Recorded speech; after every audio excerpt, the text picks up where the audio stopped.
Got a gopher problem over here. We definitely know it's a gopher. The tunnel is underneath here. He goes from the left to the right, even in the middle. And so I'm going to be putting the black box trap in the middle, hoping that he tries to close up the opening that I'm going to make tonight. He's leaving gopher holes all over the place right now. I did find the tunnel, but I don't know what side he is on. We can look over here, and you can see we have two fresh holes. We have one over here, one over there, and I just saw another one. We've got this one, which is brand new, that he put in the last day or two. He put this one in over here, and I saw another one. So he's just tearing the yard apart. I'm going to be putting in the black box. I'm going to be putting in the cinch traps, and we will see what happens over the next couple days. So I will update everybody as this continues. I've put some mouse traps out. He doesn't come out of the hole really, so those are worthless. I need to get into the ground, and I will catch him. So I'll be updating you on what happens over the next couple days. I know originally he was on the left side, and he's closed up the opening on the right side, and we have these new tunnels that I showed you over here. So I'm going to go and open up the right side, and I will be putting in the Victor black box. The idea behind this is you keep this level with the bottom of the tunnel. You keep the dirt opened, the area free, so the sunlight comes in.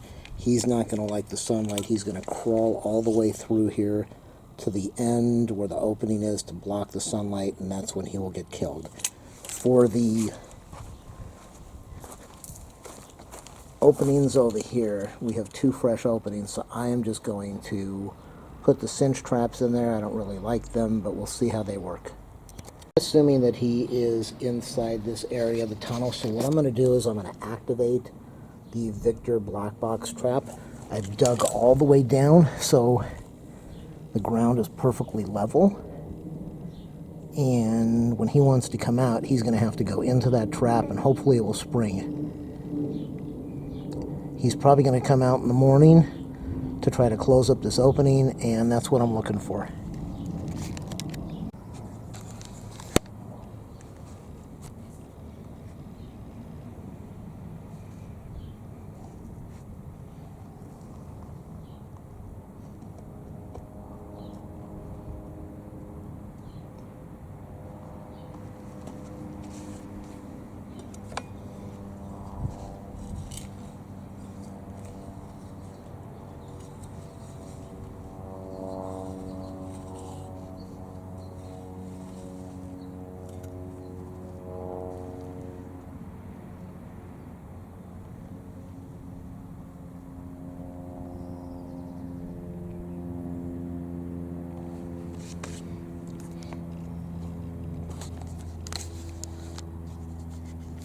You can see now how I've got it positioned. I made sure that the mechanism is free, so it's not going to hit the dirt on the top when it goes and springs back. And I might cover this with a cardboard, but I do want the light to go in so that he knows he wants to come out and close this thing. So now we're going to go to those little holes, the exit holes, the escape holes, and put in the cinch traps. I'll show you what it looks like. I've already done a video on how to activate the traps, so I don't want to do that on camera now because it's kind of dangerous. I want to focus on what I'm doing. I'll put them in the holes, and then I'll show you what it looks like at the end. The cinch traps, first time I'm using them, they take a while to figure out how to activate. The big trick is, and this is the big trick, this piece over here needs to be underneath here. That's the whole trick of this thing.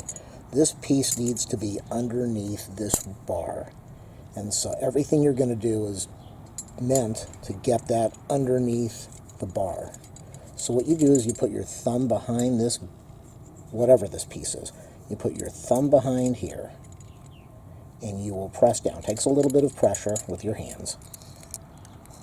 That's what you're going to be doing. And the goal is to get this thing underneath here. So we will, and it wants to stay on the top, so you need to press down, get that underneath there, and you can see how I'm going to move my fingers, many different ways to do this. And then once you get that, you don't want to put your fingers anywhere near this thing. You want that bar underneath, and then you want to take this thing and slide it up and get these two little rods underneath here, like this. So it looks a little awkward. It takes some time to try it out a few times, but the trick, as I said, you want this rod underneath this front bar, and then you just lock these two pieces into the back. I tied a piece of string on here that I'm going to tie to a, you can either tie it to a brick or a rod or something in the dirt, because they might drag this thing into the ground, and then you're out $6. Nobody wants to lose $6.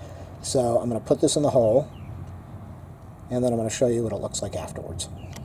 Into this opening that I showed you originally that was going this way, I thought the tunnel was going over here, but as I look, I can see that he's got a tunnel off to the side. So I've got the cinch right in that tunnel. I pushed it in, and hopefully I snag some of him. I don't know if I will. Okay, so it's all set up for the day. We got the black box over there. I don't know if he is in this tunnel or not. I know it's a tunnel. He's definitely around here. He made these 4 new holes last night. So I've got, okay, I dug that hole out. If he fills it in, I'll know he's over on this side. I put 1 trap in there. They're actually very easy to use. I wish I had more of them now. I have another one in that hole. And I just noticed that he started digging 2 more holes here last night. So this guy is active. He's all over the yard. He's really tearing this place up. He's got tunnels everywhere. He had tunnels over here. He had tunnels over here that I sealed up. So I'll be back tomorrow and we'll do an update. Hey everybody, it's Sunday morning, trying to catch Ernie the Gopher. Remember, I had the trap in this hole and the trap in this hole. Now, I cannot see if that hole was filled in. The trap is upside down and it was triggered. This trap was pulled out of the hole and it was not triggered.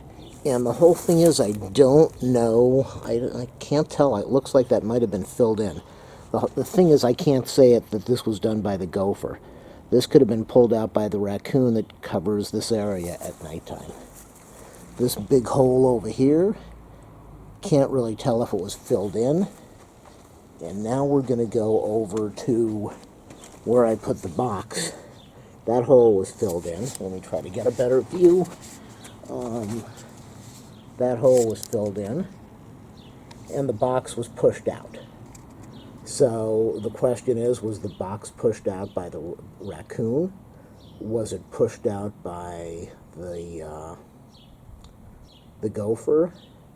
One thing I do know is that what I should have done, we have a hole over here, what I should have done was push the black thing the box completely against the opening and put dirt all the way around the edges and top to seal off the light. So the only light would have been at the back of the box, and I might have even put some peanut butter there to bait it, or maybe even some alfalfa. So it looks like the gopher just pushed the box out of the way and maybe pushed dirt in there to get that out of the way. But this thing is turned upside down. So I don't know if that was done by the gopher or the raccoon. I've got a whole backyard here. I am going to probe. I'm going to attempt to probe the whole yard today. Try to figure out where the tunnels are and try to mark everything off. And then I'm going to go back in here and trap this again.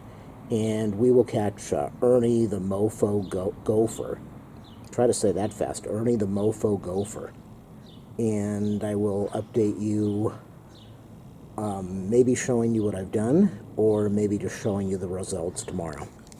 The cinch traps, first time I'm using them, they take a while to figure out how to activate. The big trick is, and this is the big trick, this piece over here needs to be underneath here. That's the whole trick of this thing. this piece needs to be underneath this bar. And so everything you're going to do is meant to get that underneath the bar. So what you do is you put your thumb behind this, whatever this piece is. You put your thumb behind here, and you will press down. It takes a little bit of pressure with your hands. That's what you're going to be doing. And the goal is to get this thing underneath here. So we will, and it wants to stay on the top, so you need to press down, get that underneath there, and you can see how I'm going to move my fingers. Many different ways to do this. And then once you get that, you don't want to put your fingers anywhere near this thing. You want that bar underneath, and then you want to take this thing and slide it up and get these two little rods underneath here, like this. So it looks a little awkward. It takes some time to try it out a few times, but the trick, as I said, you want this rod underneath this front bar, and then you just lock these two pieces into the back. I tied a piece of string on here that I'm going to tie to a, you can either tie it to a brick or a rod or something in the dirt, because they might drag this thing into the ground, and then you're out $6. Nobody wants to lose $6. So I'm going to put this in the hole, and then I'm going to show you what it looks like afterwards.